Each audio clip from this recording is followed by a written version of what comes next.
আসসালামু আলাইকুম। আগামী নির্বাচনের পরিবেশ কেমন হবে সেটা নিয়ে যে জামাতের মধ্যে এক ধরনের সংশয় অনিশ্চয়তা রয়েছে তা একেবারেই স্পষ্ট। দলটির সর্বোচ্চ নীতি নির্ধারণী ফোরাম জাতীয় নির্বাহী পরিষদের সর্বশেষ দুটি বৈঠকে এ ব্যাপারে বিস্তারিত আলোচনা হয়েছে।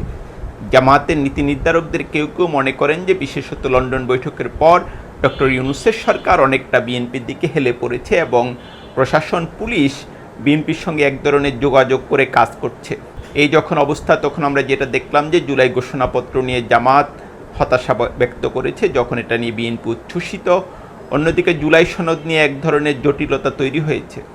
জামাত যেটা বলছে যে আইনি ভিত্তি না দেওয়া হলে তারা জুলাই সনদে স্বাক্ষর করবে না, কিন্তু বিএনপি আসলে এটাকে এখন কোনো আইনি ভিত্তি দিতে রাজি নয়। বিএনপি যেটা বলছে যে এটা পরবর্তী সংসদ ঠিক করবে এবং দৃশ্যত প্রফেসর ইউনূসের সরকারও এই ব্যাপারে একমত। এই যখন অবস্থা তখন আমরা যেটা দেখলাম যে শনিবার প্রধান নির্বাচন কমিশনারের সঙ্গে সাক্ষাৎ করেন জামাতের প্রভাবশালী নেতা ডক্টর সৈয়দ আবদুল্লাহ মোহাম্মদ তাহের। মূলত তার নিজের নির্বাচনী আসন নিয়ে সেখানে তিনি আলোচনা করেছেন, কারণ ওই আসনটা এরই মধ্যে যে খসড়া নির্বাচন কমিশনের ওই আসনের সীমানা ভেঙে দেওয়া হয়েছে এবং একটা নতুন উপজেলা সেখানে সংযুক্ত করা হয়েছে। এটা নিয়ে ডাক্তার তাহেরের আপত্তি রয়েছে এবং সামগ্রিক নির্বাচনী পরিস্থিতি নিয়ে রাজনীতি নিয়েও সেখানে আলোচনা হয়। ওই বৈঠকের পর ডাক্তার তাহের একটা গুরুত্বপূর্ণ কথা বলেছেন। তিনি যেটা বলেছেন যে পিআর পদ্ধতিতে নির্বাচনের দাবিতে জামাত আন্দোলনে যাবে। আমরা যেটা দেখছি যে বিশেষত জামাত এবং ইসলামী আন্দোলন পিআর পদ্ধতিতে নির্বাচনের দাবি জানিয়ে আসছে, যদিও বিএনপি এরই মধ্যে দফায় দফায় সে দাবি নাকচ করেছে।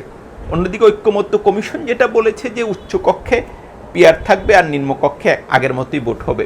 এতেও অবশ্য বিএনপি একমত নয়। তা আমরা যেটা দেখছি আমরা যেটা বুঝতে পারছি যে আগামী নির্বাচনে পিআর পদ্ধতিতে হওয়ার আসলে কোনো সম্ভাবনা নেই।